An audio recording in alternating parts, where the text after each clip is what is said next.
May desisyon na ang Commission on Elections sa disqualification case laban sa mga Tulfo, pero lusot na nga ba ang mga magkakamag-anak na kumakandidato? Narito ang agenda report ni Joash Malimban. Ibinasura ng Commission on Elections ang petisyon na layong i-disqualify ang pamilyang Tulfo sa 2025 elections. Ang dahilan, insufficient in form.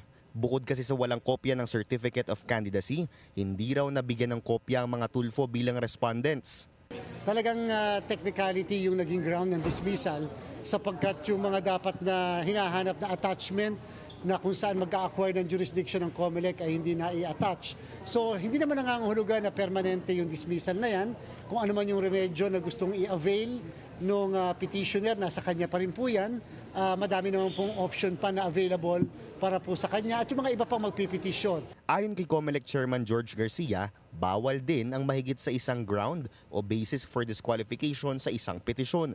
Sa isinumite ng petitioner na si Virgilio Garcia, political dynasty at citizenship issues ang nakalagay na dahilan kung bakit hindi dapat makatakbo sa halalan ang pamilyang Tulfo. Kabilang sa kanyang petisyon, ang magkakapatid na sina Ben, Erwin at Wanda Tulfo Teo, ang asawa ni Senator Raffy Tulfo na si Jocelyn Pua Tulfo, at ang kanilang anak na si Quezon City 2nd District Representative Ralph Tulfo. Sa isang panayam sa Billionaire News Channel noong Pebrero, inamin ni Garcia na hindi siya ganoong kakumpiyansa na magwawagi siya sa kanyang kaso laban sa mga Tulfo. Isinumite niya lang daw ito bilang parte ng kanyang advokasya laban sa political dynasties. Ang sa akin kasi is I would just like to be able to gain first base sa battle against political dynasty. And sila kasi yung fit squarely talagang squarely within the box of what obviously is a political dynasty. Hindi mo kailangang i-define, hindi mo kailangan ng definition, and that is what I am saying.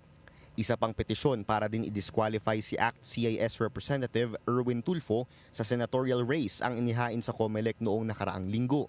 Ang basihan, political dynasty pa rin. Sagot ni Tulfo, handa raw ang kanyang kampo na sagutin ang petisyon. Nangunguna pa rin si Tulfo sa latest SWS pre-election survey. Ang kanyang kapatid na si Ben, consistent din sa rank 4 to 5. Panawagan ni Garcia sa mga nais maghain ng petisyon, siguraduhing tama at kumpleto ang technical requirements.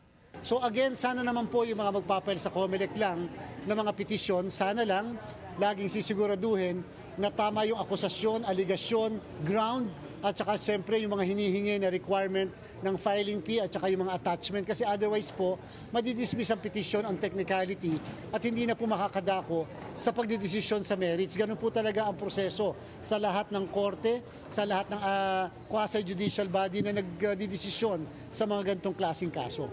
Samantala, maaari pa rin namang mag-refile ng petisyon o di kaya isang motion for reconsideration kung nanaisin ng petitioner. Sa Huwebes, inaasahan ang desisyon ng COMELEC sa disqualification case ni Erwin Tulfo. Kung madidisqualify siya, dalawa lamang ang maaaring senaryo nito. Maaaring maging stray votes na lamang yung mga botong matatanggap niya sa Mayo o di kaya'y umabot sa Korte Suprema ang kanyang kaso. Para sa agenda, Joash Malimban, Billionaire News Channel.